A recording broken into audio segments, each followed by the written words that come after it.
All right. Hey, everybody, and good morning or good really late night if you were on Facebook all day and are just now watching this webinar on the data quality plan. That's what I love about recorded webinars.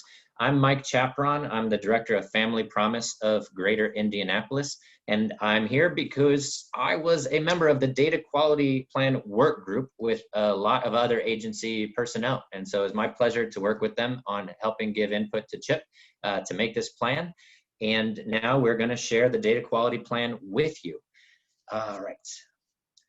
Here's this webinar should take about 20 minutes if I do a good job. Here's the agenda and goals for what will be accomplished today. We're going to cover the background, purpose, and contents of the data quality plan, which I'll call the DQP. That's what we call it over here at Family Promise, the good old DQP. We'll cover the full document details, and then we'll talk about the timeline at the end about when this will actually be implemented and when you're responsible for the data, because we put that at the end to make sure you stick around all 20 minutes. All right, here are the goals of what we're going to accomplish today, not just the agenda, but we want to have covered all the important details, including the monitoring process, data elements, benchmarks, and timelines. And then we will, at the end, know the DQP's expectations and how this ties into the community's overall plan to end homelessness. That's what we're going to accomplish. So first, let's start with the background, purpose, and content. This section here that we're on is a refresher on the overview that Dan Moline recorded and posted on the Indy COC site a few months ago in June. The rest of the webinar after this section will be the rest of the details and expand on the 30,000-foot view that he presented. So what is the Indianapolis COC's data quality plan? The DQP defines what data quality means. It details how we can get valid and reliable data. Pretty important for all of us at agencies, it sets the benchmarks that we need to meet. And then last, it describes the policy for monitoring data and addressing any issues that come up if we're not meeting the benchmarks. Okay, all right, here's the purpose.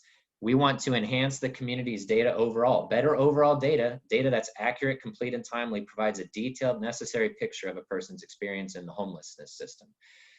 If the cause is more recently updated client data and more frequently updated client data, then the effect will be more accurate, complete, and timely client data. So good data quality, again, accurate, complete, and timely. You're going to hear me say that a lot. Accurate, complete, and timely makes this possible. Whether it's an individual organization or the HMIS lead, CHIP, in other words, reporting certain measures or outcomes, it all matters. We need to build this confidence and accuracy in local and federal reporting. So what exactly is the DQP? We're going to go through these 5 sections of the plan: the definition, the elements, benchmarks, monitoring, and then at the end, some federal resources that'll help you do a deeper dive if you would like to. Let's start with the details. Here's the definition of data quality. It's the reliability and the validity of client-level data collected in HMIS. Let's remember that when we're talking about the data, we want to know that it's the data we put into HMIS that is accurate, timely, and complete, because that's where the reports to address system needs are going to be run from. I'm not going to lie, though, I ended that sentence in a preposition, so that's just a joke for the grammar fiends out there. Next, the 3 components that comprise the validity and reliability of data quality are accuracy, completeness, and timeliness. There's also a 4th one that we'll talk about later called bed utilization that was added a little bit later on. So we'll describe that more later. Now, these are the universal data elements and the program-specific enrollments. I'm not going to read all these to you, but it's an exhaustive list. You can hit pause if you need to. And again, the benchmark sections where these will be measured against a benchmark, there are 4 sections: accuracy, completeness, timeliness, and bed utilization. And it dictates which of these data elements will need to be gathered and reviewed by CHIP and COC agencies. So again, we're in the benchmarks topic now. These are the 4 sections: accuracy, timeliness, completeness, and bed utilization. Accuracy. Let's talk about what accuracy is. Reporting needs to reflect the reality of people experiencing homelessness and the programs serving them. The percentage of client files with inaccurate HMIS data should not exceed X%. That's essentially what accuracy is. So it's making sure that HMIS reflects what's actually collected in the client file. Data to be reviewed for accuracy can include personally identifying information, those universal data elements we showed already, income and housing info, and chronic homelessness information too. The second benchmark area is for completeness. The definition of that is reporting needs to reflect the extent and characteristics of people experiencing homelessness, as well as patterns of people in the homeless assistance system. Complete data allows for the homeless system to provide appropriate services to clients and accurately report system performance and needs. I just want to expand on that. You know, I compare it to like political polling right now. Don't worry, I'm not going to get political, but they're relying on like 10% response rates in every poll you hear about. They're robocalling people, or they're sending you a postcard or survey to fill out. And it's horrible. 90% of the respondents are biasing the sample that they're getting by not responding. So that's why polls are never accurate. It's the same with our HMIS system. If we don't have complete data, like for example, if we're not recording every child and families, but every individual is getting recorded for single unit households, then families will be underrepresented, and that can affect how funding is allocated and other stuff. So the data fields that matter for this, the following three responses can constitute missing data. Data not collected, the client doesn't know, or the client refused. Now, all of us know that some clients will fall under 2 or 3, but there's an allowance for missing data that hopefully covers those. But on the ones where the client doesn't not know and doesn't refuse, we need to get like the social security number and other stuff in there so that we can have some complete data. All right, the following mini slides detail the exact percentage thresholds for each project type, because there's a lot of them. So I'm going to spend about 3 seconds on each slide. I'm not going to read this. That just allows you to pause it if your project type is up. So here's your 3 seconds to pause it if you want to read this for emergency shelter. You also will have this slide deck available online and sent to you so that you can just open it on your own. Here's your chance to pause it if you're transitional housing. Here's your chance to pause it if you are a coordinated entry project. Here's your chance to pause it if you're a safe haven project. I'm paid the big bucks to read each title of these slides. Here's your chance to pause it if you're a permanent supportive housing project. I think I'm going to finish in under 20 minutes. This will be great. You're all patting me on the back. Rapid rehousing projects. Here's your chance to pause it. Oh, I'm supposed to be turning my pieces of paper while I do this. Street outreach, day shelter, services only. Here's your chance to pause it and read the completeness benchmarks for you. All right, we covered accuracy. We covered completeness. Now let's remember there is a benchmark section called timeliness. This is the data. The data needs to be entered as close as possible to the activity, because that reduces errors that occur when too much time has elapsed between data collection and data entry. Like if we don't have the social security number for a family after they leave our shelter, and if they're not in a follow-up program with us, their cell phone number will have changed 2 times by the time we call them to try to track down that number and see if they got it. Especially right now with the Social Security office closed many hours, it's pretty hard to get some of that information. So try to do it when the client is in front of you. For timeliness, project enrollment and exit is required within a certain number of days and is based on the project type. So really, enrollment and exit are the 2 biggest things. This is critical for the generation of by name lists for an effective system to accurately reflect experiences of those going through homelessness and to accurately monitor this system-wide, or for accurate monitoring and for system-wide reporting. So let's look at the timeliness expectations. All 8 programs, all 8 project types have the same entry and exit timing thresholds. 8 days from the event in this first year of implementation and 4 days from the intake or exit in this second year of implementation. You can pause it if you want for that.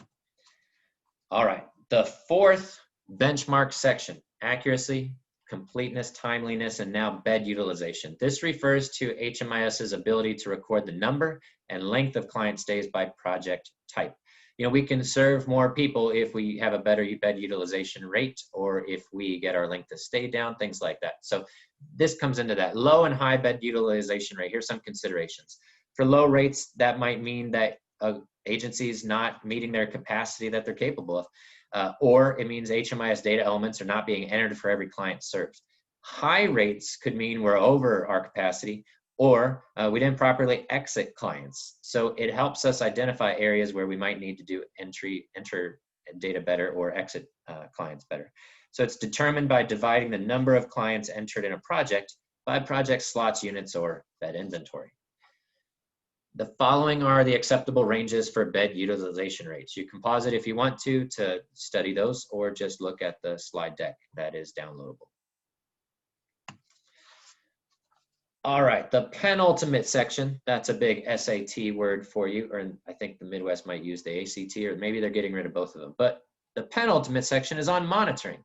Data quality monitoring. Here's the purpose. It ensures the agreed upon data quality targets are met to the greatest extent possible. We've got to get those best practices encouraged. Data quality issues need to be quickly identified and resolved. It helps with that. And then it lets data quality become more of a proactive process instead of a reactive process. We're not reacting after the quarterly reports come out. We can proactively know that it's coming out and work on it ahead of time with our training of direct service staff.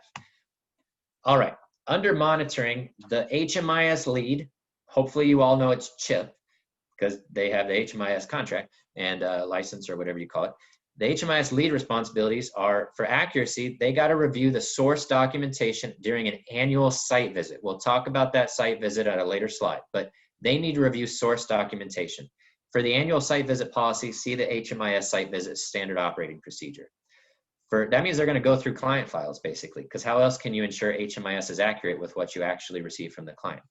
Timeliness. They'll measure timeliness using the HMIS data entry timing report and provide reports to each agency. I'm going backwards. I did ACBD instead of ABCD. Chris Lockett is going to get mad at me. All right, B, completeness. They'll measure completeness with the HUD data quality report that we're all big fans of. They'll compare any missing rates to data completeness benchmarks. And they'll also provide us all technical assistance as they do on a daily basis for HMIS, ongoing and as needed.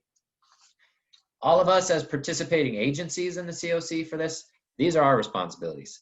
We need to provide necessary info and support documentation to complete the development of their reports at CHIP, including documentation for data accuracy review.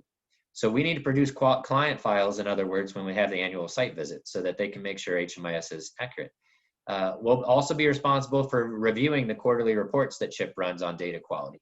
And then we're responsible for meeting the data quality benchmarks. The work group set those benchmarks with all project types in mind. I'm not saying they're perfect, but we set them and tried to make them as reasonable as possible so that we would have the achievable goals to meet. All right, I'm a member of the DQP, Data Quality Plan Work Group, with a number of other esteemed individuals, and these are our responsibilities. We'll keep meeting ongoing to do the following: review written responses from any agency that's out of compliance. We'll provide guidance to CHIP on the next steps, and we'll ensure the plan is improving and maintaining data quality in HMIS, or else all this 20 minutes of a webinar I recorded is for nothing if it's not actually going to improve data quality. All right, here's the frequency of monitoring. All the stuff they can pull from HMIS, the completeness, timeliness, and bed utilization rates, that's all going to be done quarterly because it's just easy. Well, I'm not saying it's easy for CHIP to do it. It's time consuming, but they don't have to travel. They can just pull it from HMIS. So those three benchmarks areas will be done quarterly. The accuracy benchmark, meaning do your client files and HMIS align? Are they the same info? That'll be done through an annual site visit. So data quality monitoring for compliance. If you don't meet one or more of the data quality benchmarks, you'll get a notice to your HMIS administrator of record. If the agency doesn't meet the benchmarks by the next reporting period, the agency needs to provide a written response within 15 days after receiving the notice. The notice must include the following three items. The steps the notice must include the following three items: the steps to improve performance that you need to do, the timeline to begin incremental improvement and meet benchmarks, and any extenuating circumstances. This can be in your written response. Any extenuating circumstances around your performance, if applicable. Like COVID took out 3/4 of my staff. God forbid that happens, but that's the kind of extenuating circumstance. Staff transitions or fire, stuff happens. That's your chance to explain so a body of your peers can understand that. All right, this is the appeals process. If you think you've been misrepresented in the process, you have a recourse. You can complete an appeal to be reviewed by a committee of non-conflicted members. Now, I am always conflicted, but this means professionally by project type or funding relationship or something else. You'll have that reviewed by a bunch of people who aren't necessarily in direct relation to your agency. The link to the appeal form can be found there. If you're like me and preps for this, I have made it the first bookmark on my web browser. Just kidding. I don't expect to have to appeal. I hope many of you don't either, but it is a recourse we have. All right, data standards. These next 3 slides are the ones that I encourage 100% of you to go through all of these links. No, they don't apply to all of you, but these are links by some project types or client areas, demographics, where you can get a whole lot more information on that HUD has available on data elements or language explained in today's webinar. So this is one slide of them. Pause it if you need to. This is another slide of them. Pause it if you need to. And here's the last slide of those federal resources. Now, we also have a ton of resources on the COC site or link to. You can see the major link at the bottom, but the data quality plan, you may have questions. We've probably answered them in type already. So check out that FAQ. We have our site visit standard operating procedure. We haven't added use hand sanitizer to it yet because it was made before COVID, but trust that we'll be worried about that stuff when the time comes. And then the site visit data quality checklist. Those are the things that you might want to look at ahead of time, or at least when you get your notice in November around Thanksgiving that a site visit is coming up next year. However, we decide to work that out in a pandemic. All right, the data quality plan implementation timeline. Here's that, this is why I alluded to November, because here's what you need to know. In October, the data elements will be gathered for the next quarterly data dive lab on the week of mid-October. Agencies get to review those data elements at the end of October. Now, in November, the data elements will be assessed and reviewed as part of the next quarterly data dive lab on November 5th. So remember the 5th of November. After election season, no, don't get political. Never mind, no other jokes about November 5th. Just remember that the most important thing that week is not the election, it is the quarterly data dive lab on November 5th. The annual site visit notice will be sent to you at the end of November after that data dive lab to make sure that you know an annual site visit is coming and to help coordinate that. So you've got plenty of time this quarter to get your client files updated and in place. Here's the key takeaway. How does this whole data quality tie into the community plan to end homelessness? Great question. I'm glad you asked it. Lindsay, I'm going to pretend that I'm doing this live and that Lindsay Leonard just asked that question. Thank you, Lindsay, for asking that. I have some slides pre-prepared by Chris Lockich to address that. Quality data is critical and necessary to end homelessness. You know, this might sound like I'm reading it, but it's true. We got to have essential and accurate, reliable, and timely data across the homelessness response system. It informs the planning. I love number 4 on this slide. It informs the best investment and use of community funds.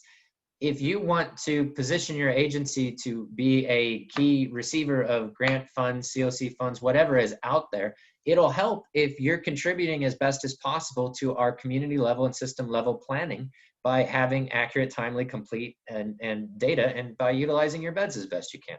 So to end homelessness, we as a community must not only implement the plan, we got to continually evaluate it and refine it. Assessing those benchmarks and progress will help us house more people each ensuing year and continue on our mission of ending homelessness in Indianapolis. If we all take this seriously, we can increase the benchmarks, make them a little stricter year after year, and give us something to aspire to, because it's not just how much funding there is for us, it's how efficiently and effectively we run our system, our individual agencies and collectively as a system. So although the city and everybody else need to work on the funding components, we need to be an effective and efficient system. And quite frankly, I think we all can improve there. I speak for Family Promise. There's plenty of stuff we can do to, right now we're working on our length of stay and trying to decrease it. It's ballooning. There's all things we can do as individual agencies to make sure that we as a system, regardless of funding, can serve as many people as possible, as effectively as possible, without just being a revolving door or not an emergency shelter, but seemingly a transitional housing thing with 6-month stays and things like that. So it all matters. And I buy into those plans, and so I buy into this data quality, because if HMIS is strong, our planning can be strong as a community. All right, so that's all the slides. If you have questions, feel free to email me and I'll forward it to Chris, or you can, I'm kidding, I'll go do my best to answer. But you can also write to Chris directly, Chris Lockich, not Lakich, not Lackich, but Lockich. There's his email, there's his cell phone. That's his cell phone number that he gave you. You can text him, well, during business hours. I was gonna say day or night, but Yeah, don't do that. All right, thank you everybody for this, for listening. I hope it was fun, and I hope I stayed under 20 minutes. Thanks a lot. Take care.